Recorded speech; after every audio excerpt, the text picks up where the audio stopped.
complaining to her mum about her wheelchair. She was doing exactly that when this story begins, as they drove into Lodlil, the cheaper-than-most superstore near where they lived. Part 1. The Beginning. Chapter 1. This story begins. That one, said Amy, pointing out of the window.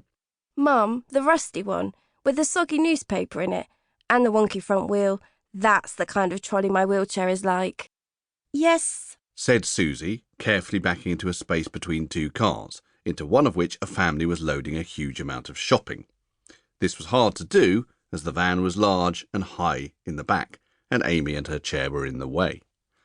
More in the way than usual, in fact, as Amy was pointing with both arms at the rusty trolley.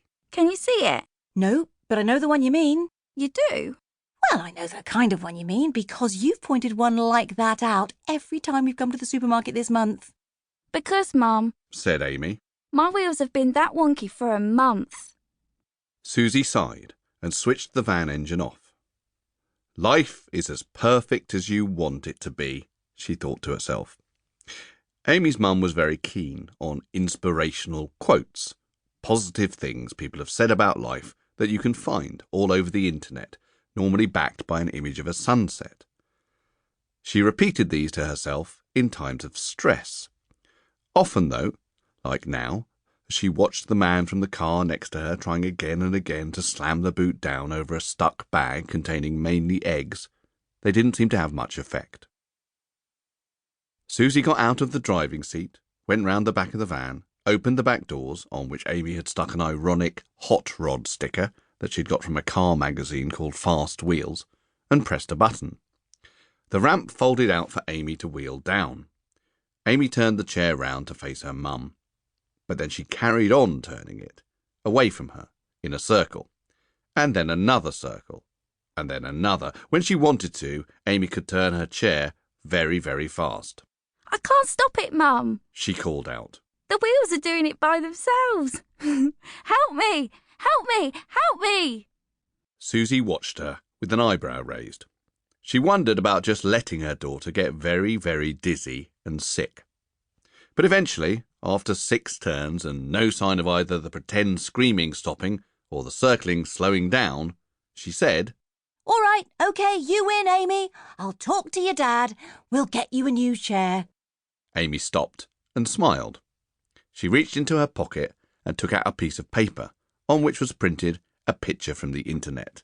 Thanks, Mum. She said excitedly. Here's the one I want. Chapter 2. Not a car. It's brilliant. Said Amy, going up the ramp into the van a few days later. Oh, I'm glad you like it. Said Susie. I love it. Said Amy. Great. You can write a letter to your dad, thanking him, maybe. I already have. I sent him an email telling him how amazing it is. Look. Amy turned the wheelchair all the way round, inside the van, and came back down the ramp.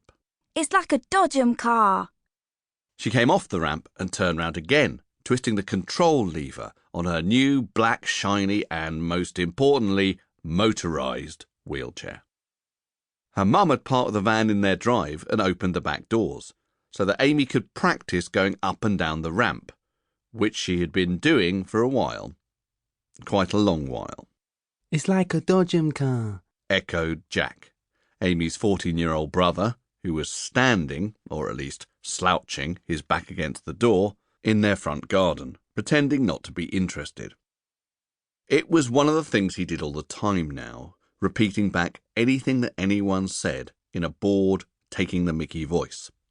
Amy sometimes wondered if, when he was about 12 and a half, her brother had been secretly replaced in the night by a sarcastic echo chamber. Well, it is a bit, said Amy. Remember when Dad took me on the Dodgems, Mum? Of course, he took both of you in one car. You both drove it. Yes, but he let me do the steering wheel by myself after a bit. And I swerved through all the other cars. We didn't even bump once. Ah, yes, that's right. What age were you then? 7. And then he bought us candy floss. Susie nodded and looked down. Amy's dad, Peter, didn't live with them anymore.